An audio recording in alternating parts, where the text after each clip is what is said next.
स्वागत है आपका बीएनए न्यूज़ में। मैं तैमूर लेक आज बात करूंगा कुछ तथ्यों के बारे में जो जुड़े हुए हैं मुहर्रम से, ताजियों से और तैमूर लंग से। मुहर्रम कोई त्यौहार नहीं है, ये सिर्फ इस्लामी हिजरी सन का पहला महीना है। पूरी इस्लामी दुनिया में मुसलमान 9 और 10 तारीख को रोजे रखते हैं और मस्जिदों घरों में इबादत करते हैं। रहा सवाल भारत में ताजियादारी का, तो ये एक भारतीय परंपरा है जिसका इस्लाम से कोई संबंध नहीं है। इसकी शुरुआत बरसों पहले तैमूर लंग बादशाह ने की थी, जिसका ताल्लुक शिया समुदाय से था। तब से भारत के शिया, सुन्नी और कुछ क्षेत्रों के हिंदू भी इस परंपरा को मानते या मनाते आ रहे हैं। भारत में ताजियों का इतिहास और बादशाह तैमूर लंग का गहरा रिश्ता है। तैमूर बड़ला वंश का तुर्की योद्धा था और विश्व विजय उसका सपना था। सन 1336 को समरकंद के नजदीक केश गांव ट्रांसऑक्सेनिया, उज्बेकिस्तान में जन्मे तैमूर को चंगेज खां के पुत्र चुगताई ने प्रशिक्षित किया। सिर्फ 13 वर्ष की उम्र में ही वो चुगताई तुर्कों का सरदार बन गया। फारस, अफगानिस्तान, मेसोपोटामिया और रूस के कुछ भागों को जीतते हुए तैमूर भारत 1398 में पहुंचा। उसके साथ 98,000 सैनिक भी भारत है। दिल्ली में महमूद तुगलक से युद्ध कर अपना ठिकाना बनाया और यहीं उसने खुद को सम्राट घोषित किया।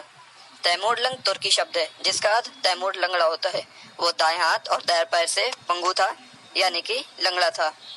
तैमूर लंग शिया समुदाय से था और हर साल इराक जरूर जाता था, लेकिन बीमारी के कारण एक साल नहीं जा पाया। वो हृदय रोगी था, इसलिए हकीमों और वैद्यों ने उसे सफर करने से मना किया था। बादशाह सलामत को खुश करने के लिए ऐसा करना चाहा जिससे तैमूर खुश हो जाए। उस जमाने के कलाकारों को इकट्ठा कर उन्हें इराक के करबला में बने इमाम हुसैन के कब्र की प्रतिकृति बनाने का आदेश दिया। कुछ कलाकारों ने बांस की किमचियों की मदद से कब्र या इमाम हुसैन की यादगार का ढांचा तैयार किया। इस ताजिए को पहली बार 801 हिजरी में तैमूर लंग के महल परिसर में रखा गया। तैमूर के ताजिए की धूम जल्दी पूरे देश में मच गई। देश भर से राजे, रजवाड़े और श्रद्धालु जनता इन ताजियों की जियारत या दर्शन करने के लिए आने लगी।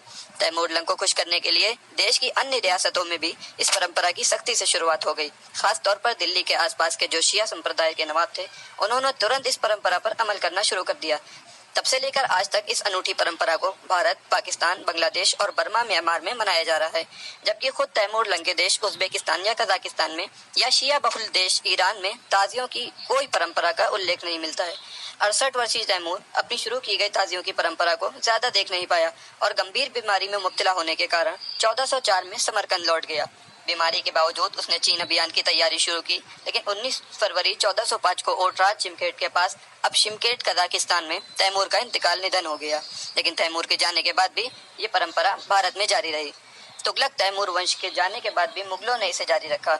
मुगल बादशाह हुमायूं ने सन 9 हिजरी 962 में बैरम खां से 46 तौले का जुमर्रत पन्ना हरित मणि का ताजिया मंगवाया था।